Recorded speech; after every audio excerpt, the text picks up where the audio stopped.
Baik, bismillahirrahmanirrahim. Assalamualaikum warahmatullahi wabarakatuh. Bapak Ibu, teman-teman sejawat perawat di seluruh Indonesia yang berbahagia, tugas kita saat ini semakin berat. Kasus corona terus meningkat. Kita tak mungkin menghindar atau bahkan malah kita minggat. Yang bisa kita lakukan hanyalah berdoa agar selalu sehat dan merawat diri kita agar imunitas terus kuat. Untuk itu, Dewan Pimpinan Komisariat PPNI Stikes Muhammadiyah Gombong pada kesempatan siang hari ini menyelenggarakan seminar daily edisi pertama yang insya Allah akan kita ikuti bersama pada hari ini, hari Sabtu 9 Mei 2020 mulai pukul 14.00 siang hari ini. Dan insya Allah sudah siap bersama dengan kita semuanya pada kesempatan siang hari ini ada dua orang narasumber. Yang pertama adalah Ibu Ike Mardiati Agustin, Magister Keperawatan Spesialis Keperawatan Jiwa, yang nanti akan menyampaikan tentang penguatan psikologis dan juga dari sisi jiwa kepada tim kesehatan yang bertugas melawan COVID-19. Kemudian materi kedua insya Allah nanti akan disampaikan oleh Bapak Sarwono SKM MKes yang akan menyampaikan tentang penguatan aspek spiritualitas pada tenaga kesehatan yang tengah merawan penderita COVID-19. Baiklah, untuk mengawali kegiatan kita pada kesempatan hari ini, marilah kita bersama-sama mulai dengan membaca basmalah terlebih dahulu. Bismillahirrahmanirrahim. Baik, Bapak dan Ibu sekalian, sesuai dengan rencana kita siang hari ini, maka tidak berpanjang lebar, marilah kita sapa bersama pembicara kita pertama pada kesempatan siang hari ini, yaitu Ibu Ike Mardiati. Apakah sudah siap di sana? Kita coba hubungi. Selamat siang, Bu Ike.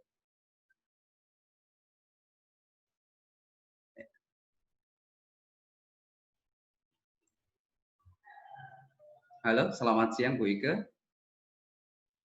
Ya. Sebentar. Oh.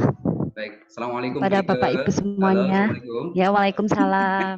Baik, sebentar Bu. Baik. Kameranya biar saya arahkan ke Bu Ike terlebih dahulu. Oke. Baik, selamat sore silakan Bapak Bu Ibu Ike semuanya. bisa menyampaikan materi pertama kita. Monggo Bu Ike, waktu kami berikan. Baik. Terima kasih. Assalamualaikum warahmatullahi wabarakatuh. Suara saya jelas terdengar Bapak Ibu? Jelas sekali, Bu. Oke, baik. Ya, pada kesempatan hari ini saya akan menyampaikan materi, bukan bermaksud menggurui Bapak Ibu sekalian, tapi kita berbagi informasi saja, kemudian saling menguatkan satu dengan yang lain, karena pada dasarnya tujuan dari seminar ini adalah membantu menguatkan kita bersama, khususnya bagi Bapak Ibu, rekan sejawat, yang saat ini sedang bersama-sama berjuang melawan COVID-19. Baik, saya akan menyampaikan materi tentang dukungan ketahanan jiwa dan psikososial bagi nakes menghadapi COVID-19. Bisa dilihat screen saya ya di layar. Ya, apa yang akan saya sampaikan? Yang pertama tentang pendahuluan, kemudian bagaimana konsep kesehatan jiwa dan psikososial di COVID-19 ini mengacu pada standar WHO dan juga Kemenkes Republik Indonesia. Kemudian seperti apa bentuk dukungan jiwa dan psikososial, bagaimana manajemen ketahanan jiwa dan psikososial, serta apa yang harus kita siapkan nantinya. Ya, Bapak Ibu, kita tahu ya bahwa saat ini Indonesia bahkan dunia sedang bersama-sama menghadapi kondisi terkena wabah COVID-19. Kalau kita bicara konsep COVID-19 itu sendiri, saya yakin Bapak Ibu sudah sangat familiar, banyak sekali informasi yang sudah didapatkan. Intinya adalah virus COVID-19 ini dapat menyebabkan kondisi-kondisi baik secara fisik mengalami masalah maupun secara psikologis. Apa saja masalah psikologis yang ditemukan pada pasien atau pada kita yang merawat COVID-19 akan muncul masalah psikososial, kecemasan, panik, bahkan ketakutan, bisa memunculkan stres. Nah, ini adalah konsep kesehatan jiwa COVID-19 yang telah dirumuskan oleh atau yang kita sebut atau yang familiar kita sampaikan disebut dengan DKJPS COVID-19 atau dukungan kesehatan jiwa dan psikososial COVID-19. Ini merupakan konsep yang sudah diinformasikan atau konsep yang sudah menjadi rambu-rambu bagi kita nakes khususnya di dalam perawatan pada kondisi pandemi COVID-19 ini.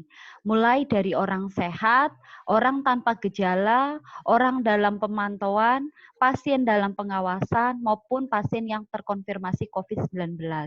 Berbagai tindakan bisa kita lakukan mulai dari promosi kesehatan, ini khusus untuk orang sehat dan orang tanpa gejala, atau pencegahan masalah kesehatan.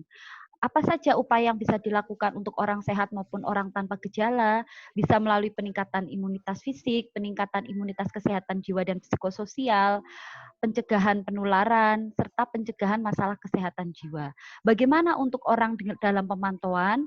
Yang kita lakukan adalah isolasi mandiri di rumah atau isolasi di rumah sakit tipe C maupun D, dengan orientasi tindakan yang dilakukan meliputi pencegahan masalah kesehatan jiwa, pencegahan penularan, asuhan keperawatan diagnosa fisik maupun asuhan keperawatan diagnosa kesehatan jiwa. Kemudian pasien dalam pengawasan atau PDP, apa yang kita lakukan sesuai dengan standar ini adalah melakukan isolasi mandiri di rumah, dirawat di rumah sakit. Kegiatan yang dilakukan bisa melakukan pencegahan dan penularan, asuhan keperawatan fisik, kesehatan jiwa maupun psikososial. Bagaimana dengan pasien yang terkonfirmasi COVID, dirawat di rumah sakit, di ruang isolasi dan ICU, bila dia sembuh bisa dipulangkan, bila dia meninggal kita lakukan tindakan. Apa saja yang bisa dilakukan? Mengacu pada asuhan keperawatan diagnosa fisik, kesehatan jiwa psikososial, serta optimalisasi dukungan keluarga, dukungan klien, keluarga, dan juga apabila pasien ini meninggal, perawatan jenazah dan pemakaman, serta dukungan keluarga dan psikososial. Ini merupakan rambu-rambu yang sudah ditetapkan oleh WHO dan Kementerian Kesehatan Republik Indonesia tentang bagaimana standar dukungan kesehatan jiwa psikososial bagi penderita atau selama COVID-19 ini. Kita masuk ke sini. Bagi nakes itu sendiri, nakes dalam dukungan kesehatan jiwa psikososial, perawat atau nakes merupakan kelompok yang rentan. Karena selain merawat COVID-19, nakes harus mampu mencegah penularan pada dirinya sendiri. Dengan kondisi ini muncul masalah psikologis, meliputi perasaan takut, cemas, bahkan sampai panik karena konflik peran antara takut tertular dan kewajiban. Belum lagi adanya stigma, penolakan dari tempat kerja atau tempat tinggal. Oleh sebab itu, diperlukan suatu proses untuk manajemen ketahanan jiwa dan psikososial bagi nakes. Apa saja yang dapat dilakukan untuk meningkatkan ketahanan jiwa dan psikososial, yaitu dengan berbagai kegiatan atau yang kita sebut algoritma dari promosi kesehatan jiwa dan psikososial, meliputi emosi positif, pikiran positif, perilaku positif, relasi positif, dan spiritual positif. Emosi positif, apa yang bisa kita lakukan untuk meningkatkan ketahanan jiwa dan psikososial kita sebagai nakes?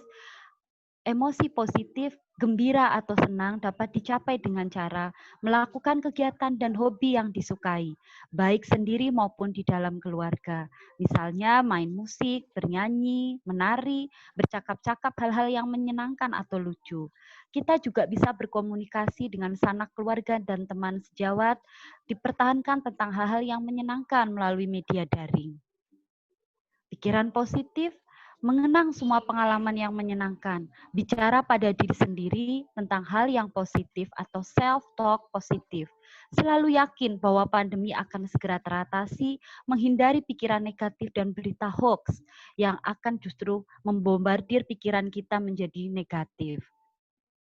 Perilaku positif, adalah perilaku yang cenderung memberikan manfaat bagi diri sendiri maupun orang lain.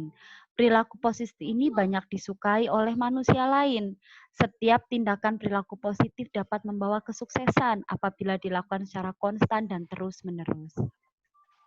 Relasi positif, jalin hubungan yang positif dengan cara memberikan pujian, reinforcement, memberikan harapan antar sesama, saling mengingatkan dengan cara yang positif, peningkatan ikatan emosi dalam keluarga dan kelompok, saling tolong-menolong, memberi kabar dengan rekan kerja atau teman profesi, menghindari diskusi hal-hal yang negatif melalui media daring. Spiritual positif, berdoa untuk masyarakat dengan berbagai kondisi, berdoa untuk tenaga kesehatan, khususnya perawat yang berada di garis depan pelayanan kesehatan, berdoa untuk pemerintah dalam melakukan pelayanan kesehatan pada masyarakat, bisa dilakukan di rumah maupun bersama anggota keluarga dan berjamaah, mungkin bisa dilakukan berjamaah secara daring, mengikuti himbauan pemerintah terkait penata laksanaan ibadah selama pandemi COVID-19. Itulah yang nanti akan menjadi bagian yang dibahas pada seminar pada hari ini. Untuk kesehatan sendiri, semangat itu yang menjadi poin pada saat kita ingin meningkatkan ketahanan psikologis maupun jiwa kita. Apa itu semangat? Sediakan me time, anjurkan melakukan manajemen stres, giatkan assertive planning. Menyediakan me time dengan memberikan waktu bagi diri untuk istirahat, latihan manajemen stres, dan latihan asertif. Bagaimana dengan manajemen stres yang bisa dilakukan? Kita bisa lakukan latihan relaksasi di rumah. Saudara bisa melakukan tarik nafas dalam atau teknik relaksasi yang lain yang saudara pernah ketahui, bisa dipraktekkan dengan cara Anda mempraktekkan itu dalam kondisi tertekan atau dalam kondisi stres maupun kondisi kelelahan. Kemudian Anda juga bisa melakukan relaksasi otot progresif pada saat Anda sedang istirahat ataupun ada waktu senggang setelah sholat barangkali atau setelah melakukan ibadah, Anda bisa meluangkan sedikit waktu untuk melakukan relaksasi. Latihan berpikir positif, latihan optimis, gunakan kata positif saat berbicara. Berikan pujian atas keberhasilan diri sendiri, syukuri kondisi saat ini. Latihan penegasan diri dengan kata-kata positif. Percayalah saudara dapat menjaga kesehatan diri sendiri, bersikap tenang, selalu tersenyum, tapi tidak senyum-senyum sendiri. Nanti beda cerita kalau senyum-senyum sendiri pada saat kondisi COVID. Baik, Bapak Ibu, ini referensi yang bisa dijadikan acuan Bapak Ibu untuk mengetahui lebih lanjut bagaimana ketentuan dukungan ketahanan jiwa maupun psikososial. Bapak Ibu bisa melihat dari panduan WHO yang tergabung dalam Interagency Standing Committee yang telah mengeluarkan catatan kesehatan jiwa dan psikososial wabah COVID-19. Kemudian Anda juga bisa membuat Kementerian Kesehatan Republik Indonesia tentang pedoman dukungan kesehatan jiwa dan psikososial pada pandemi COVID-19 ataupun yang sudah diberikan oleh PMI dan IPKJI, Ikatan Perawat Kesehatan Jiwa Indonesia, pedoman dukungan kesehatan jiwa dan psikososial pada pandemi COVID-19. Terima kasih. Itu dari saya sebagai pengantar untuk nanti banyak diskusi ataupun nanti peneliti untuk refleksi dari saya cukupkan. Salam sehat jiwa bersama kita lawan. Terima kasih. Assalamualaikum warahmatullahi wabarakatuh. Waalaikumsalam warahmatullahi wabarakatuh. Baik, terima kasih Ibu Ike atas materi pertamanya, luar biasa sekali. Cukup padat ya, jelas, kemudian padat juga materinya, kemudian tadi sudah sangat jelas sekali bisa kita ikuti. Dan kepada Bapak dan Ibu yang sedang mengikuti webinar pada kesempatan siang hari ini, kami sampaikan bahwa siang hari ini ada 2 sesi materi. Satu materi adalah materi dari Bu Ike, kemudian materi kedua dari Pak Sarwono, dan untuk pertanyaan nanti akan kita berikan secara panel. Akan kita lakukan secara panel, jadi pertanyaan nanti kita untuk sesi diskusi nanti kita akhirkan setelah kedua pemateri menyampaikan materi kita siang hari ini. Baik, untuk berikutnya kita akan menyapa pemateri kedua, ada Bapak Sarwono. Assalamualaikum Pak Sarwono. Halo Pak Sarwono, Pak, sepertinya suaranya belum masuk ini. Assalamualaikum Pak Sarwono. Nah, Alhamdulillah. Sakit masuk ya Pak Sarwono suaranya Gi. bisa masuk suara Oh, saya? sudah Pak, sudah Pak. Alhamdulillah Pak Sarwono sudah bersama dengan kita dan mari kita ikuti bersama materi kedua bersama Bapak Sarwono tentang penguatan spiritual bagi tenaga kesehatan di masa wabah COVID-19. Kepada Pak Sarwono kami persilakan. Baik, Assalamualaikum warahmatullahi wabarakatuh. Waalaikumsalam warahmatullahi wabarakatuh. Salam dan keselamatan serta kesejahteraan untuk kita semuanya dari Allah Subhanahu wa taala. Mudah-mudahan itu bisa terlimpah kepada seluruh kita semuanya, baik yang ada di sini maupun yang ada di seluruh Indonesia. Dan pada saat ini saya merasa bahagia sekali bisa bertatap muka secara visual, walaupun tidak secara langsung karena ini sedang distancing. Alhamdulillah bertemu dengan para pejuang-pejuang kemanusiaan, juga pejuang spiritual, saya kira. Jadi, Bapak-Ibu sekalian, pada kesempatan kali ini saya cek dulu, suara saya terdengar dengan jelas, nggih? Terdengar Pak, terdengar. Jelas Pak. Oh, bagus, ya.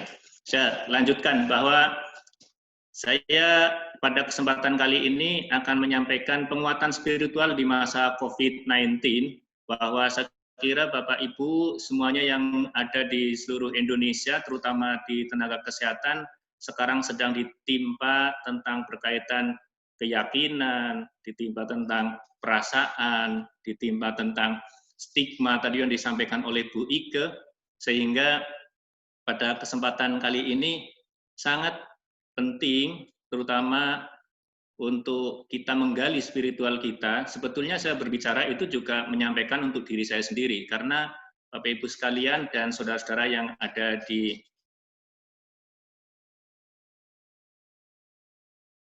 nanti bisa berakibat untuk yang berbicara sendiri atau juga untuk yang lain, sehingga kalau ini merupakan ilmu yang baru, itu akan menambah keilmuan Bapak Ibu. Tapi kalau untuk ini adalah Bapak Ibu sekalian yang sudah mendapatkan, berarti ini adalah saling mengingatkan di antara kita. Karena spiritual itu naik turun. Naik turun sepertinya hal yang sangat abstrak, naik turunnya tidak jelas. Sehingga kalau setiap saat kita selalu berhubungan dengan orang-orang yang berkaitan dengan kondisi spiritual yang bagus, itu kita akan selalu bagus.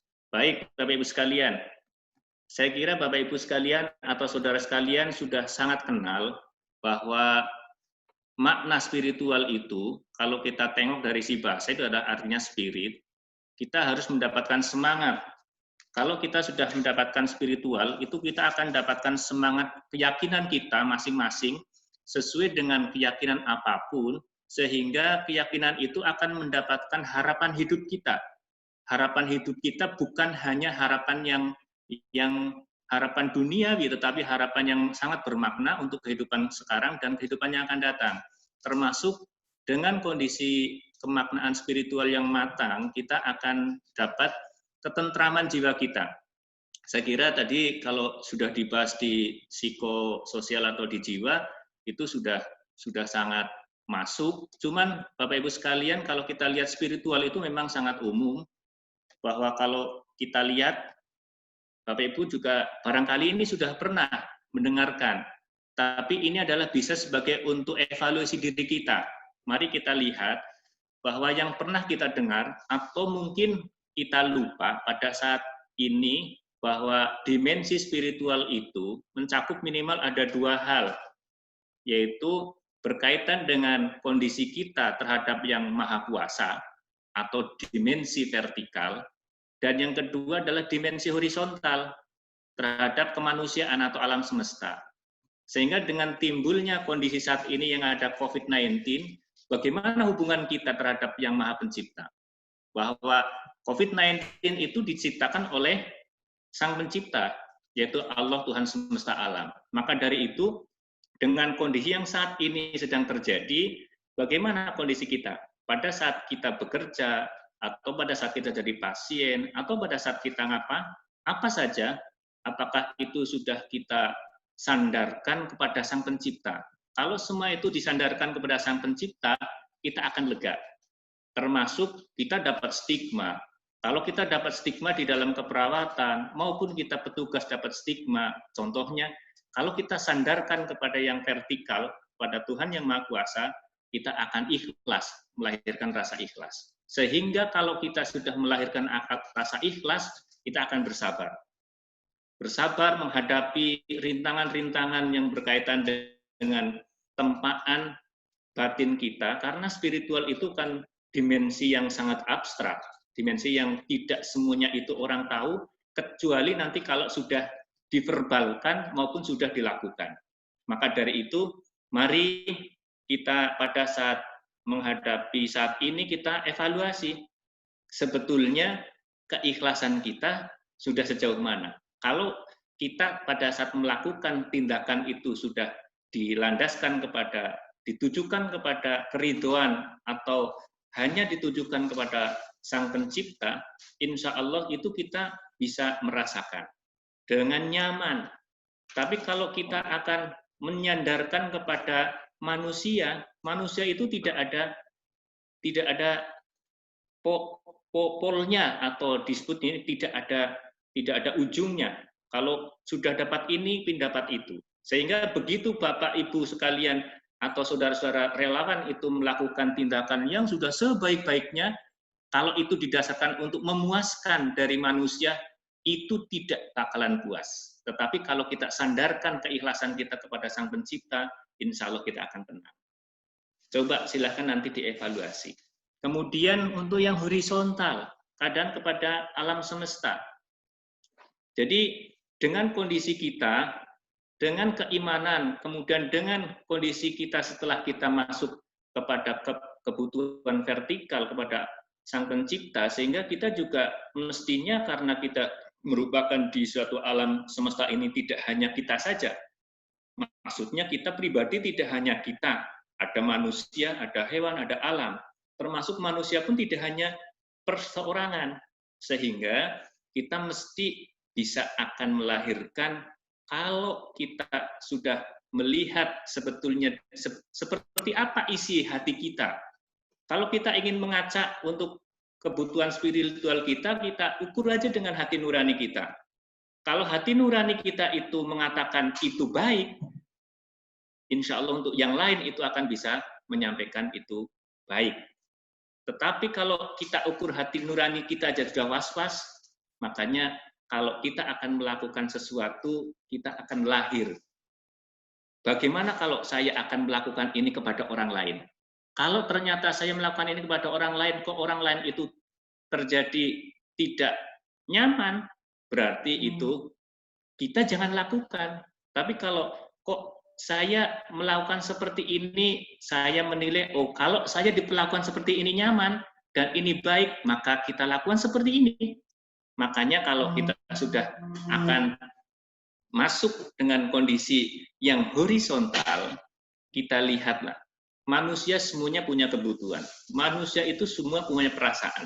Manusia itu semua punya perilaku, yang manusia itu juga semuanya punya nurani. Maka dari itu, kita ukur dengan kondisi kita. Kemudian setelah kita ukur dengan kondisi kita, tidak cukup dengan kondisi kita saja sesama manusia. Itu harus genap. Kita harus dua-duanya. Harus hadir di antara dua itu. Di antara dimensi vertikal dan dimensi horizontal. Itu harus hadir. Karena tidak mungkin kita hanya merasa kasih sayang tanpa dilandasi dengan keikhlasan kepada Sang Pencipta dan sebaliknya. Orang yang sudah bersyukur kepada Yang Maha Pencipta tapi tidak melahirkan kasih sayang kepada sesama, itu juga tidak. Oke, kemudian Bapak Ibu dan saudara sekalian pejuang COVID-19 dan juga para petugas kesehatan yang di seluruh Indonesia, saya sampaikan bahwa saat ini kita sebetulnya sedang dimatangkan oleh Sang Pencipta, dicoba oleh Sang Pencipta. Apakah dengan hadirnya pandemik global COVID-19 ini yang Sang Pencipta menciptakan untuk bagaimana supaya nanti Tuhan itu menginginkan kita akan seimbang antara kita kepada Tuhan dan kita kepada manusia. Nyatanya begitu kita mendapatkan hadiah ini, apakah kita akan bisa malah jadi mendekatkan diri kepada Tuhan, sehingga kita akan tambah taat, atau tidak? Kalau ini menambah jauhnya kita, malah justru kita menambah tidak percayanya kita kepada Yang Maha Pencipta, ini malah justru akan semakin jauh kondisi spiritual kita. Sehingga nanti orang itu kalau lebih menjauh kepada Sang Pencipta, akhirnya juga akan dapat gelisah tersendiri. Tambah-tambah dengan kondisi seperti ini kan menambah ada penderitaan-penderitaan. Sehingga dengan penderitaan itu timbul nggak rasa kemanusiaan kita? Kalau timbul rasa kemanusiaan kita, maka kita akan tambah kasih sayangnya kepada sesama manusia. Maka pada saat kita menghadapi pandemi COVID-19 ini, mestinya kita akan tambah kematangan kita karena Tuhan itu mengingatkan, engkau sudah jauh dengan aku, kata Tuhan mestinya. Engkau sudah jauh dengan aku, ini tak kasih ada cobaan bagaimana saudara dengan penderitaan-penderitaan di masyarakat global. Kamu tahu nggak ini yang Tuhan yang menciptakan? Makanya bisa mendekatkan diri nggak? Sehingga akan tambah ketaatan, tambah ketaatan, dan ketaatan. Kemudian juga tadi saya sampaikan dengan ketaatan ini, karena ini penderitaan pada manusia, ini juga menambahkan kita kasih sayang kepada manusia. Sehingga nanti akhirnya kalau kita dengan ujian pematangan spiritual ini lulus, kita akan mendapatkan kedamaian di jiwa kita. Sehingga tadi tidak ada orang gangguan jiwa akibat karena COVID-19. Atau perawat yang diusir, atau perawat yang teraniaya, atau perawat yang merasa, dan sebagainya, dan sebagainya. Ini saudara sekalian, dan makanya nanti dengan kondisi apa yang saya sampaikan itu hanya sebagian saja dari ujian kita. Sebetulnya ujian kita itu, yang namanya ujian itu, kalau lulus itu akan mendapatkan peringkat lebih tinggi di sisi Tuhan. Jadi peringkat kita akan lebih tinggi di sisi Tuhan. Orang ujian saja, kalau orang sekolah, kalau ingin naik kelas itu harus ujian. Kalau tidak ujian, dia tidak akan naik kelas. Ya kalau kita lulus di ujian ini, mesti akan naik kelas.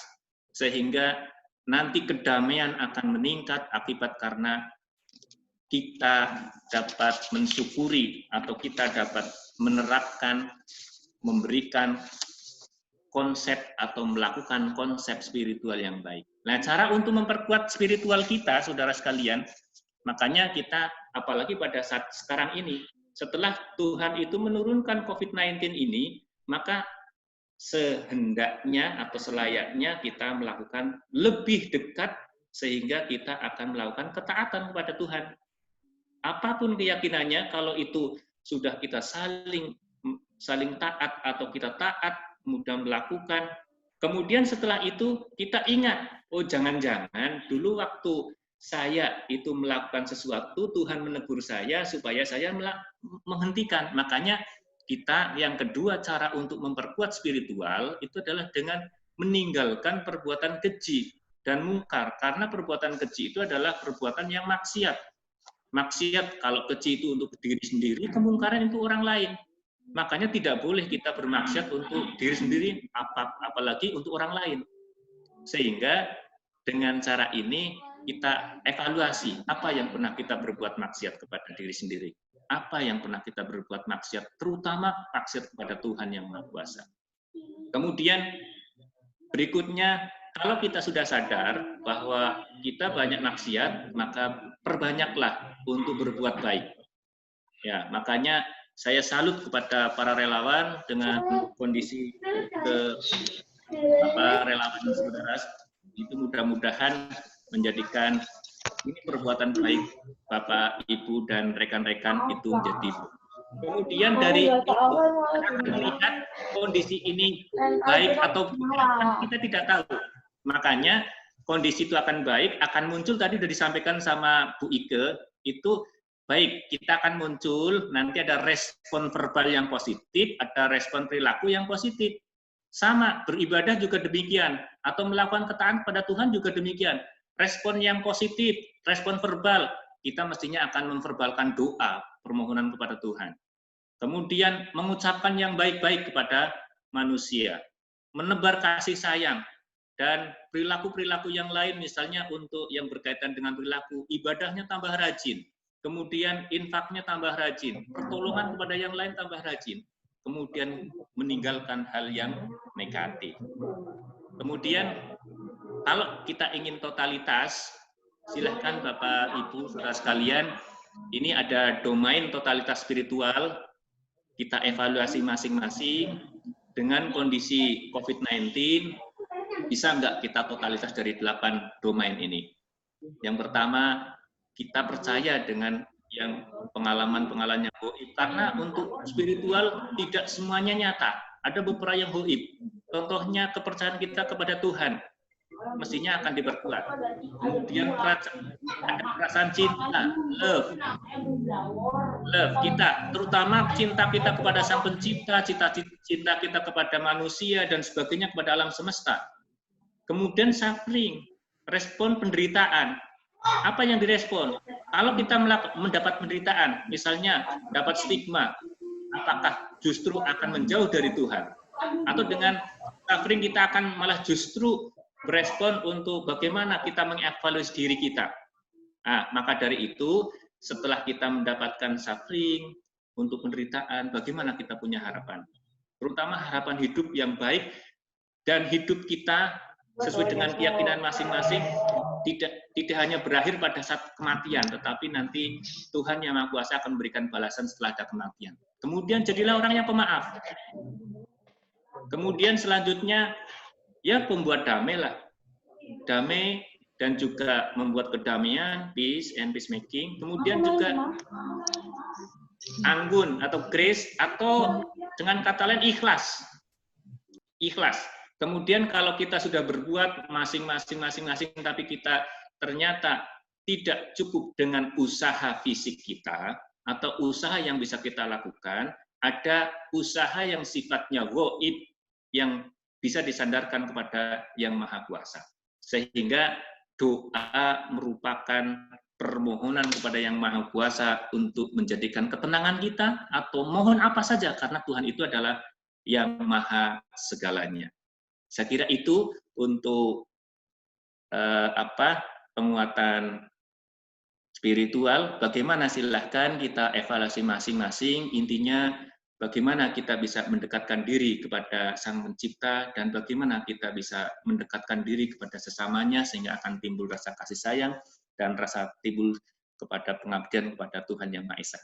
Ini untuk referensi sekilas, nanti Bapak, Ibu, dan yang lain bisa dibaca untuk selanjutnya. Terima kasih. Mohon kami kembalikan kepada Mas Andri. Baik, terima kasih Pak Sarwono atas materinya. Dan tadi yang pertama dari Bu Ike Mardiati. Baik, Bapak dan Ibu, kami persilakan untuk bisa berdiskusi bersama melalui media chat yang ada di Zoom ini. Melalui chat ini, silakan, ini sudah ada beberapa penanya.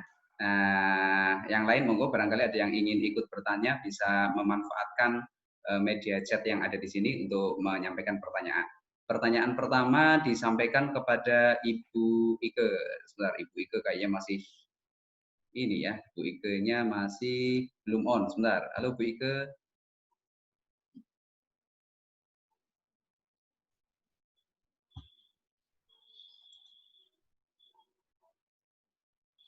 Halo Bu Ike, sudah gabung dengan kita? Halo Bu Ike. Oh, sudah ya? Baik. Ini ada ya, ada pertanyaan Ibu tadi dari Pak Aan Fauzi yang menanyakan contoh latihan asertif itu seperti apa. Monggo Bu Ike bisa untuk dijawab. Ya, baik, terima kasih. Sebelumnya ada 2 pertanyaan. Tadi ada yang masuk private melalui chat saya, Pak Andri. Intinya menanya dari Pak Yan. Ini menanyakan bagaimana untuk menguatkan ketahanan teman-teman sejawat yang merasa stres ketika merawat COVID-19, karena respon stresnya ada kesedihan, menangis, dan sebagainya. Mungkin saya jawab dulu yang pertanyaan itu dulu, baru nanti yang kedua ya Pak Andri ya. Baik, silakan. Ya, baik. Yang pertanyaan pertama, bagaimana caranya kita memanajemen stres untuk teman sejawat ataupun diri kita sendiri? Seperti yang tadi saya sudah jelaskan, bahwa teman sejawat itu ataupun kita sendiri, kita perlu menguatkan diri kita dulu. Kata kuncinya adalah tadi, emosi positif, pikiran positif, perilaku positif, jalin relasi yang positif, serta spiritual yang positif. Jadi bagaimana caranya? Pertama kita perlu untuk saling refleksi diri. Tadi kan sudah disampaikan, menjawab juga pertanyaan kedua, bagaimana caranya latihan asertif. Tadi sudah disampaikan bahwa intinya adalah, mari kita bersama-sama saling menguatkan. Bagi teman-teman yang sedang merawat penderita COVID, mungkin perlu ada waktu kita harus refleksi bersama-sama, saling cerita, gampangnya itu curhat-curhatan. Ya, kita saling curhat-curhatan, saling cerita, biar saling menguatkan satu dengan yang lain. Jadi intinya itu ketika teman kita sedang merasa sedih, merasa stres, yang harus kita lakukan ya kita kuatkan. Ayo, Anda tidak sendiri. Kamu tidak sendiri, saya ada bersama Anda, saya juga merasakan hal yang sama. Ayo kita bareng-bareng. Kemudian mari kita berdoa bersama, kemudian kita latihan relaksasi bersama sehingga masing-masing dari kita menjadi kuat. Ya, jadi kata kuncinya di situ. Kemudian memang tidak mudah untuk mempraktekkan. Saya yakin tidak mudah karena sumber stresor sangat luar biasa ketika dihadapkan pada antara peran dan juga kewajiban dan juga dilema pada diri sendiri. Memang tidak mudah, tapi tidak ada salahnya untuk dicoba dan dilakukan. Artinya saling menguatkan dan menguatkan diri kita sendiri. Kalau kita hanya berkutat atau kita hanya pasrah dengan kondisi yang ada, kita tidak bisa kuat, tidak bisa positif, dan ujung akhirnya kita tidak bisa bekerja. Nah, kemudian bagaimana latihan asertif itu? Asertif itu kan kata kuncinya adalah berani untuk menyampaikan sesuatu hal yang terpendam dalam diri kita, tapi disampaikan dengan cara yang baik. Caranya seperti apa? Komunikasi. Kita harus komunikasi. Kalau memang itu hal yang tidak suka, itu hal yang membuat kita sedih, itu hal yang membuat kita stres, komunikasikan. Tapi dengan bahasa yang positif, bahasa yang setidaknya tidak menyakiti orang lain. Karena ketika kita menyampaikan, kita sudah lega menyampaikan apa yang menjadi perasaan kita. Tetapi yang terjadi malah kita mengungkapkan dengan tidak baik, tidak terapeutik, yang terjadi malah menyakiti orang lain, akhirnya kita malah jadi kepikiran sendiri bahwa oh saya tadi kok salah ngomong ya. Ujung akhirnya apa? Ujung akhirnya kita kepikiran, kita merasa tertekan, kembali lagi imun kita jadi menurun. Nah, jadi seperti itu. Nah, bagaimana manajemen stres? Itu tadi sudah ada, saya berikan beberapa contoh. Nah, di situ ada, nanti bisa dipraktekkan secara tersendiri, atau saudara juga bisa mencari referensi-referensi yang lain tentang manajemen stres. Ya, mungkin itu Pak Andri. Baik, terima kasih Bu Ike atas jawabannya. Semoga menjawab pertanyaan pertama tadi itu dari Pak Aan Fauzi dari Puskesmas Susukan 1. Luar biasa ini dari Banjarnegara.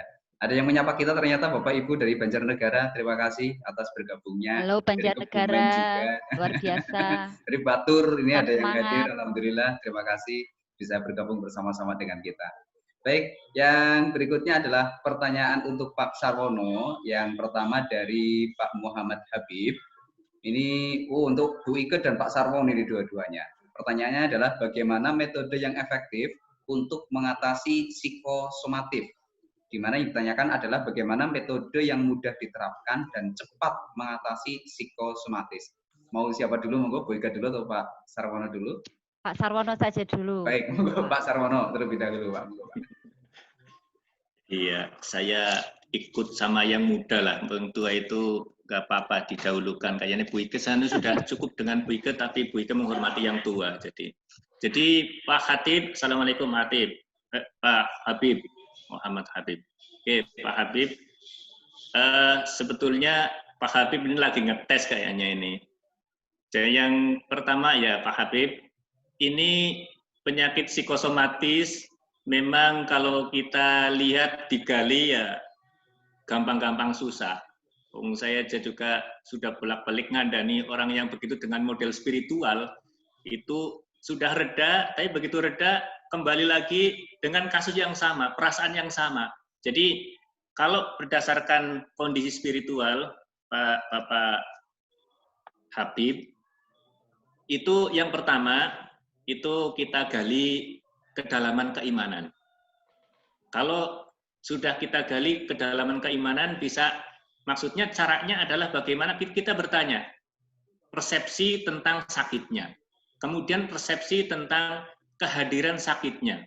Maksudnya persepsi kehadiran sakitnya itu mereka menganggap datangnya dari siapa, kadang-kadang itu menyalahkan orang lain, kadang-kadang menyalahkan alam, kadang-kadang habis menyalahkan perilaku.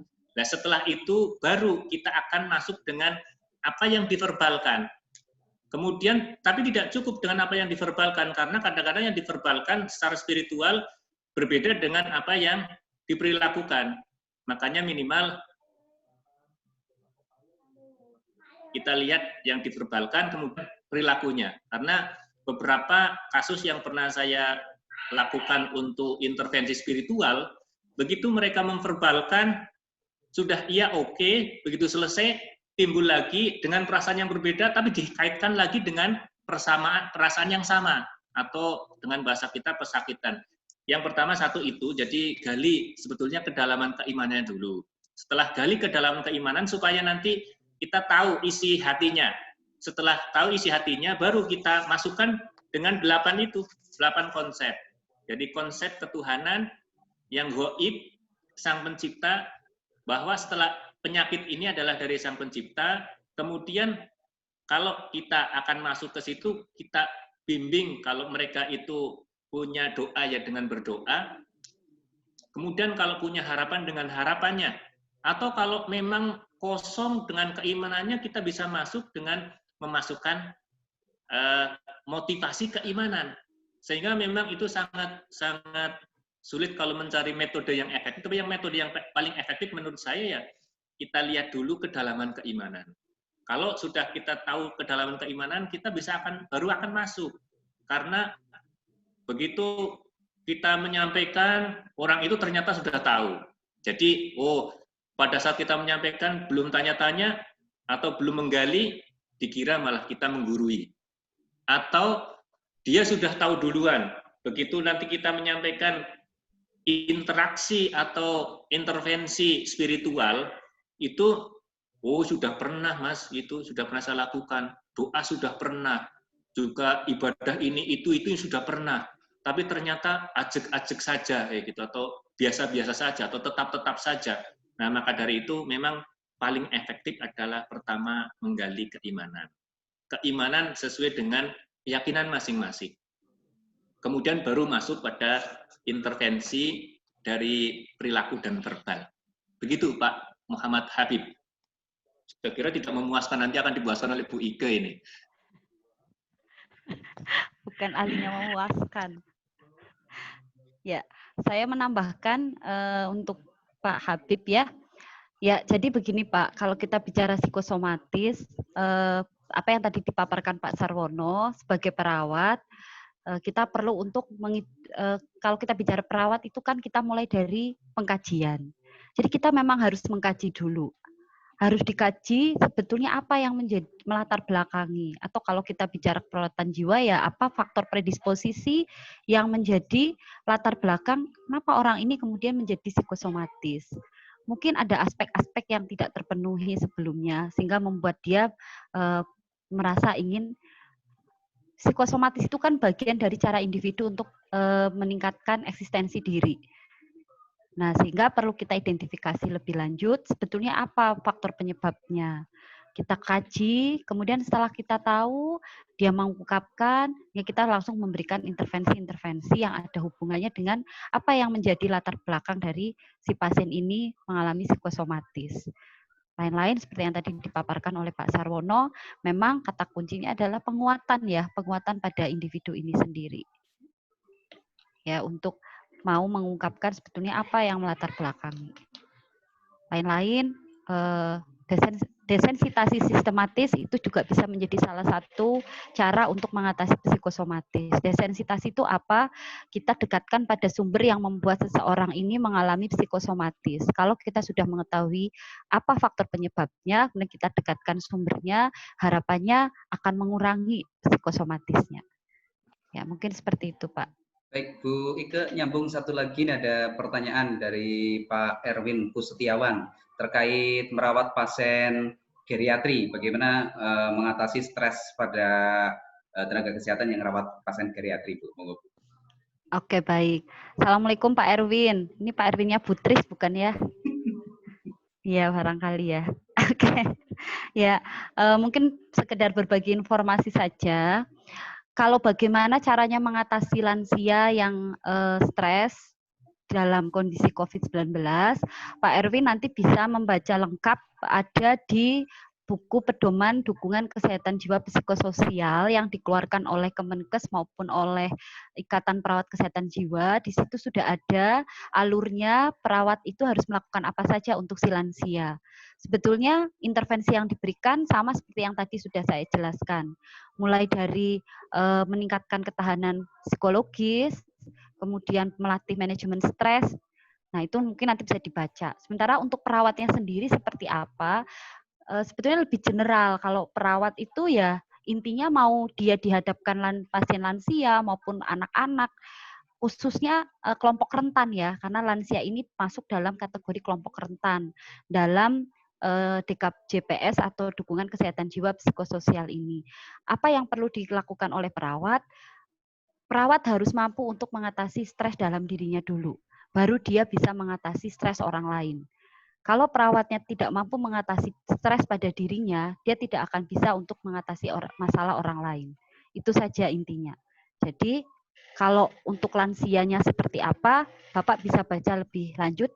Ke depan kita rencanakan ada webinar lagi tentang kesehatan lansia. Nah, mungkin nanti di situ juga bila tertarik bisa dibahas lagi tentang bagaimana meningkatkan kesehatan lansia. Ya, mungkin itu Pak gambarannya. Baik, atasi stres diri sendiri dulu sehingga bisa merawat stres orang lain. Terima kasih Bu Ike ya. Baik, ya kelihatannya semakin menarik nih, banyak yang tanya semakin sore. Mudah-mudahan masih semuanya masih menikmati sesi kita sore hari ini. Berikutnya untuk Pak Sarwono, ini ada pertanyaan Pak dari Pak Ian Adiwibawa dari RSUP Dr. Karya di Semarang, Pak. Ini terkait dengan dimensi spiritual.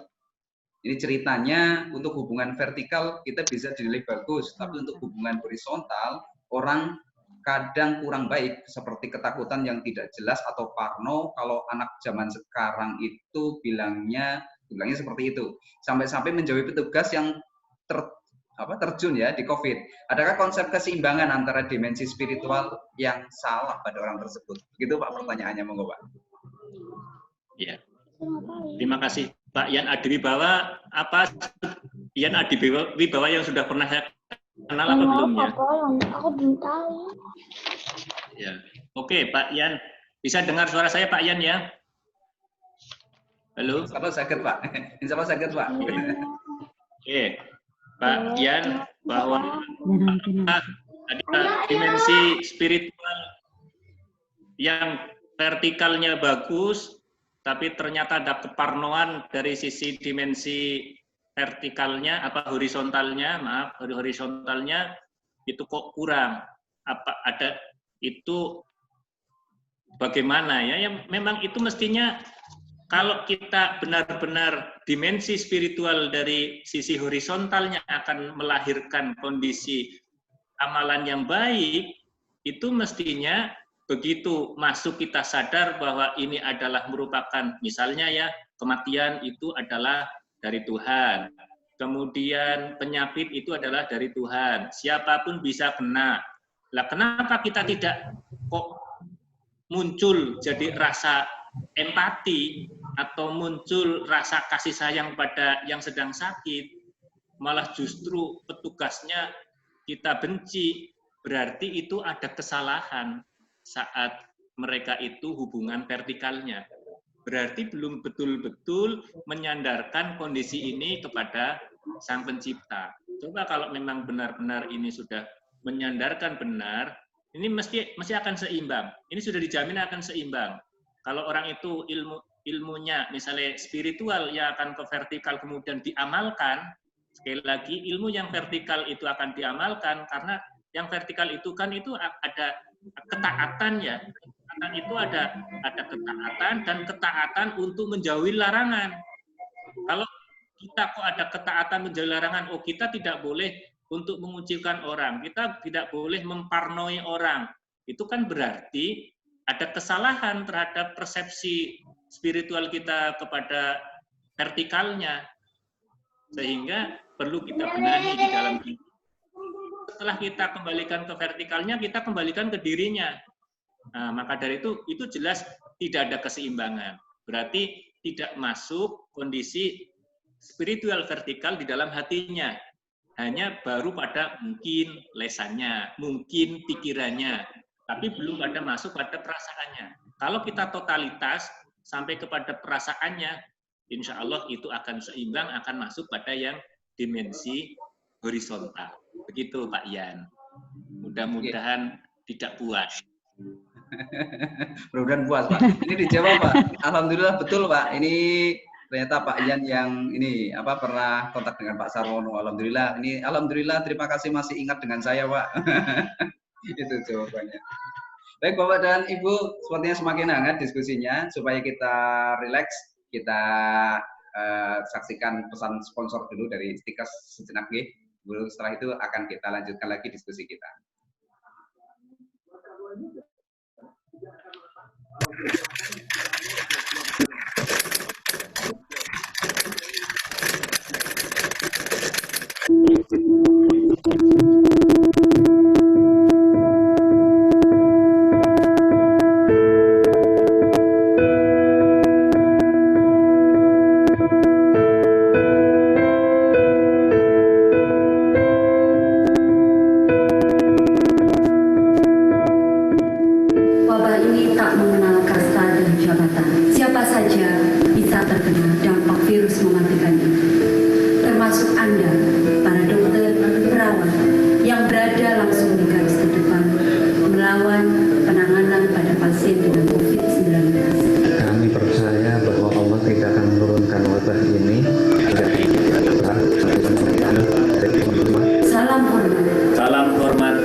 Salam hormat kami bagi teman-teman perawat dan tim kesehatan lainnya. Terima kasih atas segala pengorbanan.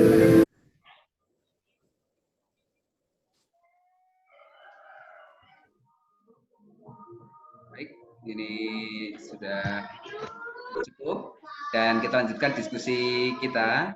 Ini berikutnya pertanyaan ke Bu Ika lagi Bu, balik lagi Bu.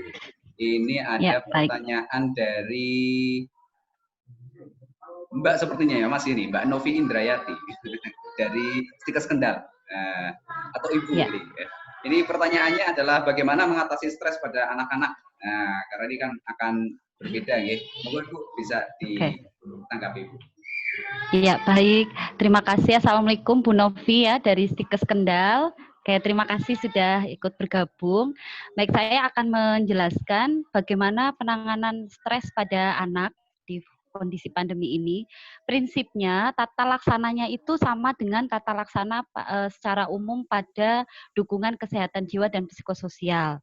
Jadi kita harus meningkatkan ketahanan fisik dan peningkatan ketahanan jiwa atau psikososial. Nah, tapi khusus untuk anak-anak kita perlu untuk menambahkan pandangan yang positif terhadap anak-anak dalam mengatasi kondisi COVID seperti ini supaya mereka tidak stres. Seperti contohnya kita bisa membuat mereka lebih bahagia di rumah. Ya, jadi kita saling komunikasikan pada si anak-anak kita bahwa dengan adanya COVID ini ternyata Mama jadi sering masak ya, Ayah jadi sering ada di rumah karena harus kerja di rumah. Gimana rasanya, seneng nggak? Jadi intinya pertama adalah kita harus menguatkan pandangan positif anak-anak kita terkait adanya pandemi ini. Kemudian kita juga jalin hubungan sosial yang positif. Jadi menilai kelebihan atau hal positif orang-orang di sekitarnya atau keluarga. Jadi intinya Bu Novi bahwa untuk anak-anak dimulai dari orang tuanya dulu.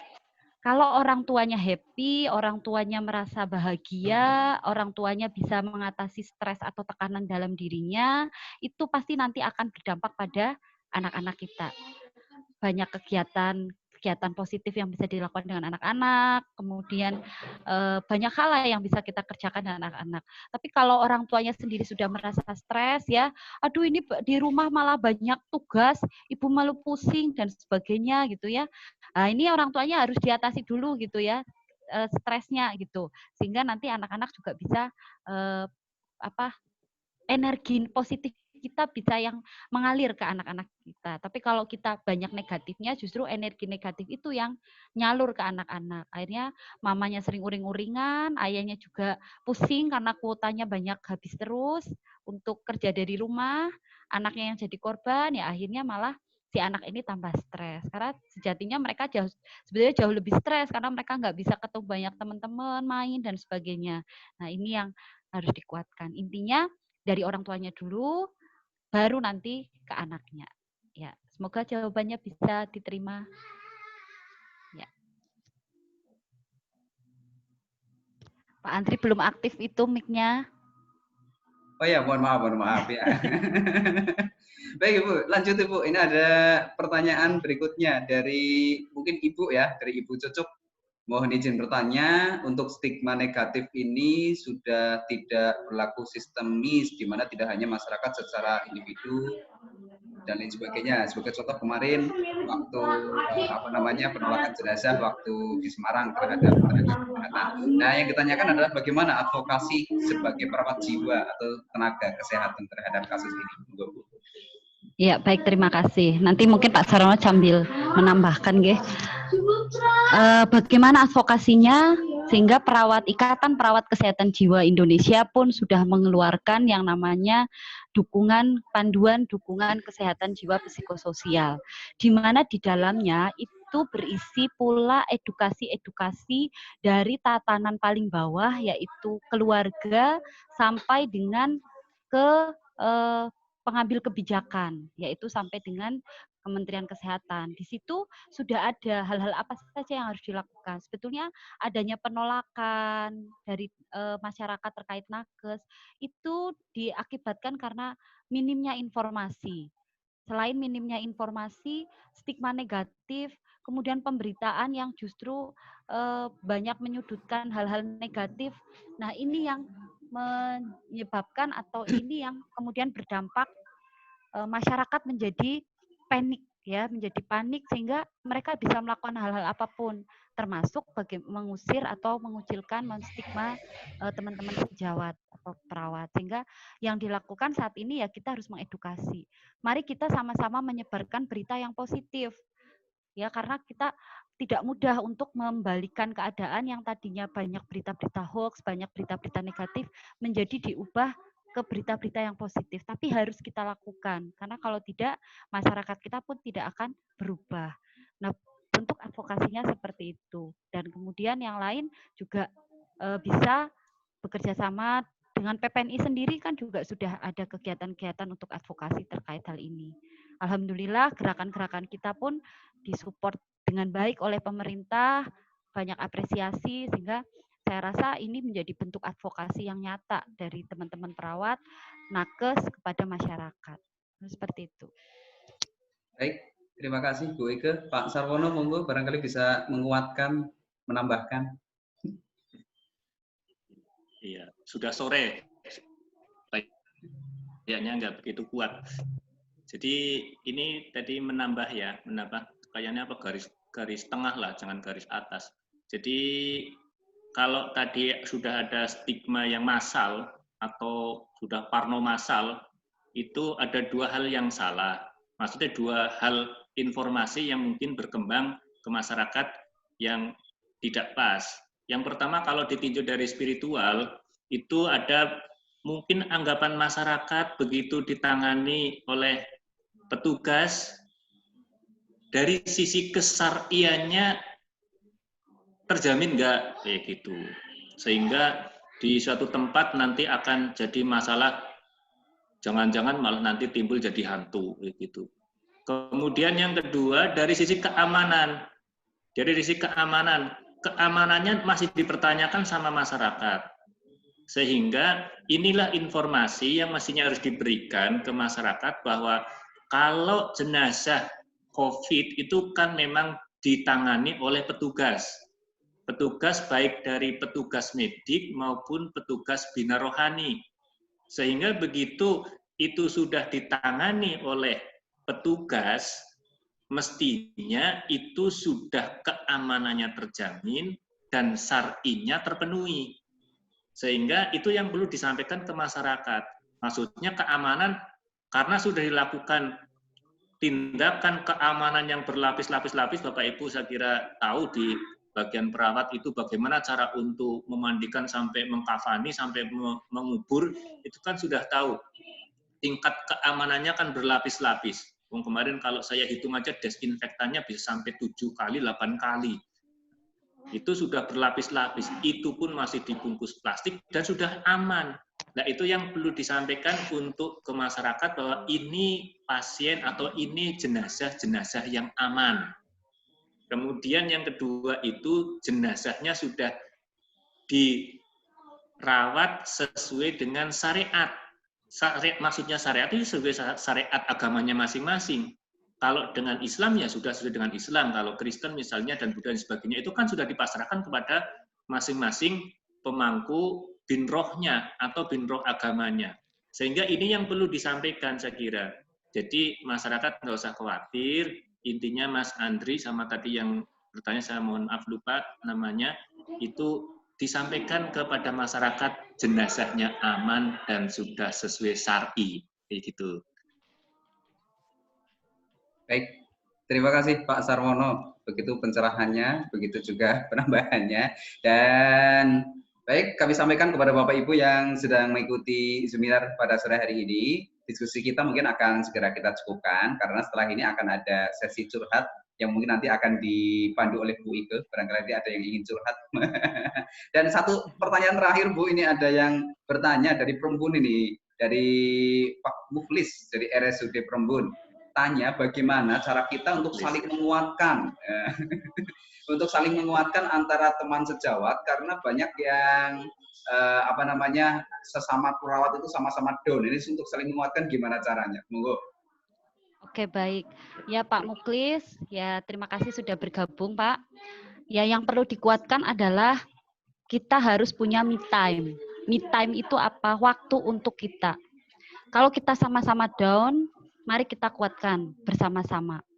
Ada satu waktu, kadangkala kita kumpul, tetap dengan protokol COVID ya, tentunya kita kumpul, kita bisa curhat-curhatan di situ.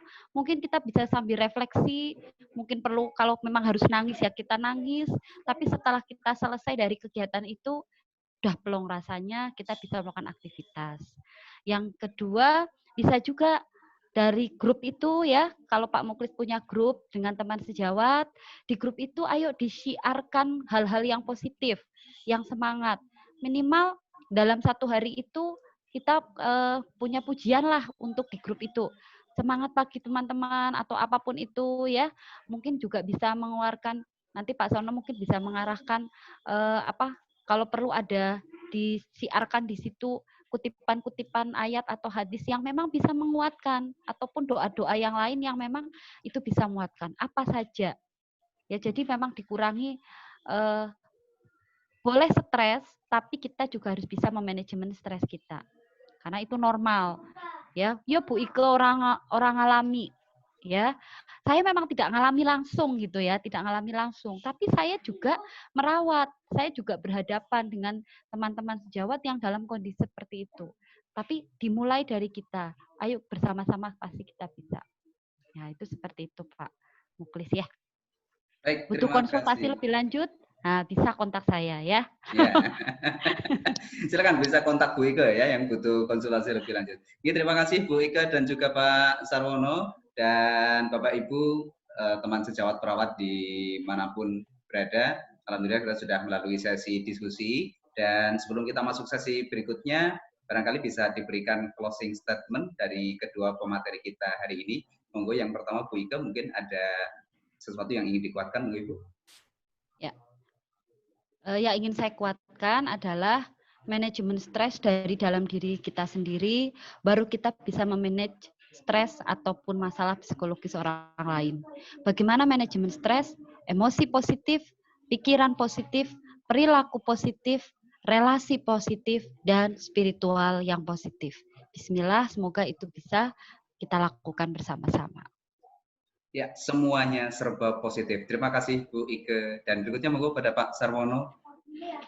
Iya.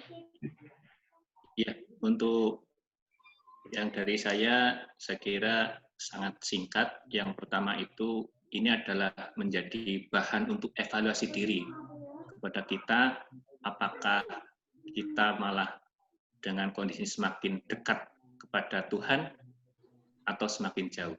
Kemudian yang kedua adalah bagaimana kondisi kita semakin merasa berkemanusiaan atau semakin kasih sayangnya tinggi, empatinya tinggi, atau malah justru sebaliknya. Maka dari itu, dengan kondisi ini kita perkuat ke hubungan kita dengan Tuhan dan hubungan kita dengan manusia. Oke, Pak Andri. Anjir, matur nuwun Pak Sarwono. Baiklah Bapak dan Ibu sekalian, demikian tadi penyampaian materi dan sesi diskusi kita siang dan sore hari ini dengan topik penguatan psikologis, jiwa, dan spiritual bagi tenaga kesehatan yang tengah merawat pasien COVID-19. Terima kasih kepada Pak Sarwono dan juga kepada Ibu Ike yang telah berkenan memberikan ilmunya pada kesempatan siang hari ini. Mudah-mudahan bermanfaat bagi kita semua dan kita bisa mengaplikasikan dalam kehidupan kita semua. Baik, berikutnya ada sesi apa ini Bu Ike? Ada sesi. Oh iya, dari tadi kita belum mendengar dari teman sejawat ya. Mungkin ada yang mau menyampaikan apa unek-unek yang didapatkan, dirasakan, yang unek-unek tersebut atau masalah tersebut itu dirasa saat ini tuh kalimatnya itu nyesek gitu ya, nyesek atau mengganggu sekali dari pengalaman-pengalaman merawat pasien COVID. Bisa disampaikan, silakan. Kalau tadi kan pertanyaannya baru sifatnya chat ya, mungkin kita berikan kesempatan, monggo silakan bagi rekan sejawat yang ingin menyampaikan, mungkin mau refleksi ya, bahasanya refleksi, mau mengatakan atau menyampaikan atau berbagi informasi di sini pengalaman kemarin apa yang dirasakan ketika merawat teman sejawat, merawat pasien-pasien dengan COVID-19. Monggo silakan diberi kesempatan. Baik, kami persilakan bagi yang ingin sama-sama berbagi cerita, silakan mungkin bisa menuliskan nama di kolom chat, kemudian nanti akan kita aktifkan mikrofonnya. Monggo. Atau kita coba nyalakan semua ya, kita unmute semua seperti apa suaranya ini. Baik. Ini monggo yang akan menyampaikan barangkali ada di antara Bapak dan Ibu. Assalamualaikum. Ya, waalaikumsalam. Monggo silakan. Monggo Bapak. Menyiapkan pengiriman dengan urungan kirim kata-kata kirim.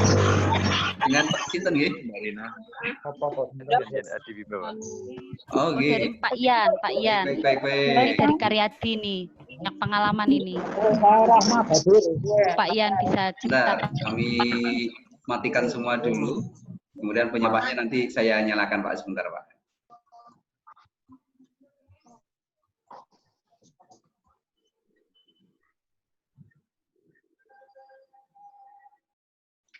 Mohon maaf sebentar menunggu. Baik, monggo Pak Ian bisa menyampaikan sekarang. Assalamualaikum warahmatullahi wabarakatuh. Waalaikumsalam warahmatullahi wabarakatuh. Selamat sore Bu Ike sama Pak Sarwono dan teman-teman semua. Berbagi pengalaman saja. Kemarin saya ini masih dinas di screening COVID di Rumah Sakit Dr. Karyadi. Kalau dari teman-teman sendiri itu memang sempat mengalami yang dinamakan dikucilkan atau di stigma negatif dari teman-teman sih memang. Tapi kalau dari konsep saya sendiri sih tidak ambil pusing ya dengan itu semua. Bahkan di lingkungan rumah pun juga seperti itu. Bahkan sampai anak saya main di luar rumah pun itu tetangga-tetangga pada masuk. Kalau bagi saya sendiri sih tidak masalah, saya malah seneng. Jadi jalanan itu malah milik anak saya. Jadi mau sepedaan apa gitu malah jadi bebas. Jadi saya nggak ambil pusing dengan masalah itu semua sih. Ya saya nggak tahu apakah konsep saya ini benar atau salah. Cuman itu salah satu penguatan untuk diri saya bahwa saya di sini niatnya untuk nolong, tapi malah diberikan stigma negatif. Itu saja sih. Itu dari saya.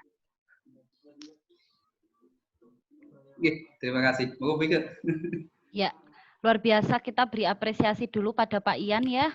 Luar biasa Pak, semoga yang dilakukan amalannya itu menjadi amalan jenengan Pak ya, diterima oleh Amin. Allah Subhanahu wa taala, Amin. jenengan dan keluarga. Ya, saya tidak bisa menanggapi dengan apa ya, intinya dengan yang sesuai yang diharapkan, tapi intinya adalah apa yang sudah Bapak lakukan, menguatkan diri sendiri itu sudah sangat luar biasa. Ya, menguatkan diri sendiri itu sudah sangat luar biasa. Kita tidak bisa mengontrol masyarakat, kita tidak bisa mengontrol orang lain, kita tidak bisa meminta mereka mengerti kita, tapi paling tidak kita bisa mengontrol diri kita sendiri dulu. Tapi insya Allah usaha-usaha tetap harus dilakukan Pak, edukasi, pendekatan, atau jalur apapun lah yang saya yakin jenengan juga sebetulnya sudah bisa untuk melakukan secara sendiri. Saran saya tetap dilakukan, walaupun penguatan secara diri Anda sendiri dan keluarga tentunya itu yang paling utama. Luar biasa, saya apresiasi Pak. Oke. Terima kasih. Baik, terima kasih Pak Ian dan Bu Ika juga komentarnya. Dan Bapak dan Ibu sekalian, karena sepertinya sudah masuk sholat asar, sepertinya kita tidak bisa melanjutkan terlalu lama untuk sesi ini. Dan sebelum sesi ini kita akhiri, ini ada pesan dari panitia. Mohon maaf, mari kita simak terlebih dahulu. Setelah ini kepada Bapak dan Ibu dipersongi kuesioner evaluasi seminar pada kesempatan kali ini. Alamatnya ada di bit.ly kemudian _evaluasi_seminar 1. Moga Bapak Ibu bisa mengisi kuesioner tersebut dan informasi lengkap sepertinya sudah disampaikan oleh narasumber kami terkait fungsi dari pengisian kuesioner ini, dan informasi lain nanti akan disampaikan kembali oleh narasumber kami. Baik Bapak dan Ibu sekalian, dengan demikianlah tibalah kita sampai pada sesi. Pak Andri sebentar.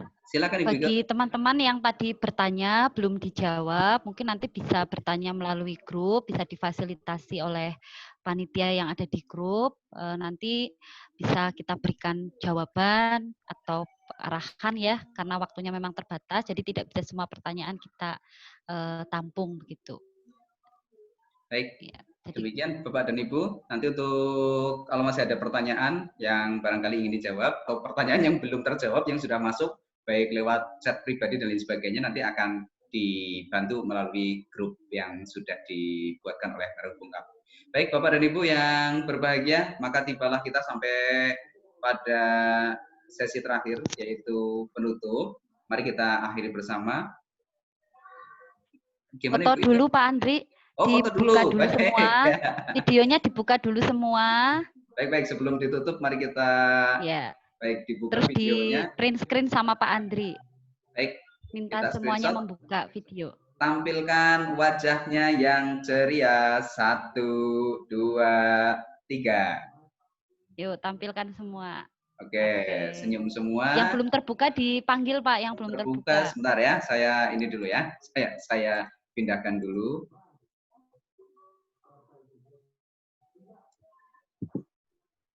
Karena nggak bisa foto bersama, fotonya pakai Zoom ya. Baik, halaman berikutnya ya semua saja kita foto bersama. Tangannya diangkat. Tangannya diangkat, senyum yang terbaik ya. Nah, supaya senyum kita terbaik sehat juga. Ya. Senyum 1, 2, 3. Oke, waduh ada yang ngepelkan tangan ya, luar biasa. Ya nggak apa-apa, kita ngepelkan tangan. Semangat. Luar biasa. Baik, berikutnya ada satu lagi Bu yang belum ke foto. Satu sesi, satu halaman lagi. Wah, luar biasa ini penuh semua. Baik, siap-siap. Ya, yang masih tutup tangan, tangannya mulutnya dibuka. Yo, tangannya diangkat karena kita nggak tahu kita di slide keberapa. Ya, baik. Silakan senyum yang paling manis. 1, 2, 3. Ya, terima kasih. Wah, kuning, manis sekali ya senyumnya. Terima kasih Bapak dan Ibu semuanya. Demikianlah sesi Zoominar kita pada kesempatan hari ini. Mudah-mudahan memberikan manfaat kepada kita semua dan tetap semangat untuk teman-teman sejawat yang bertugas melayani pasien-pasien di rumah sakit dimanapun Bapak Ibu berada. Kita akhiri dengan membaca tahmid bersama. Alhamdulillahirabbil alamin. Kami selaku pemandu acara, mohon maaf apabila banyak kekurangan selama membawakan acara pada kesempatan siang hari ini. Sampai bertemu lagi pada sesi Zoominar berikutnya dari Stikes Muhammadiyah Lombok. Wassalamualaikum warahmatullahi wabarakatuh. Waalaikumsalam warahmatullahi wabarakatuh.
Wabah ini tak mengenal kasta dan jabatan. Siapa saja bisa terkena dampak virus mematikan ini.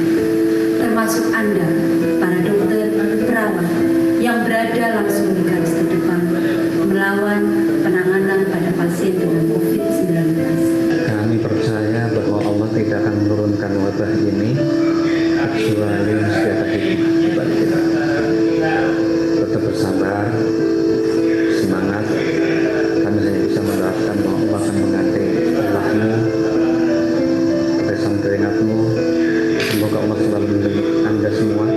Salam hormat. Salam hormat. Salam hormat. Salam hormat. Salam hormat. Salam hormat. Salam hormat. Salam hormat. Salam hormat kami bagi teman-teman perawat dan tim kesehatan lainnya. Terima kasih atas segala pengorbanan. Terima kasih atas segala pengorbanan. Terima kasih atas segala pengorbanan. Terima kasih atas segala pengorbanannya. Semoga Allah melindungi Anda. Semoga Allah selalu melindungi Anda. Semoga Allah selalu melindungi Anda Para perawat dan dokter. dan tim kesehatan lainnya dan kita semua. Amin. Amin. Amin. Ya Allah. Saat semua menghilang, kau tetap setia menjaga. Kau berkorban tanpa suara demi senyum yang lain.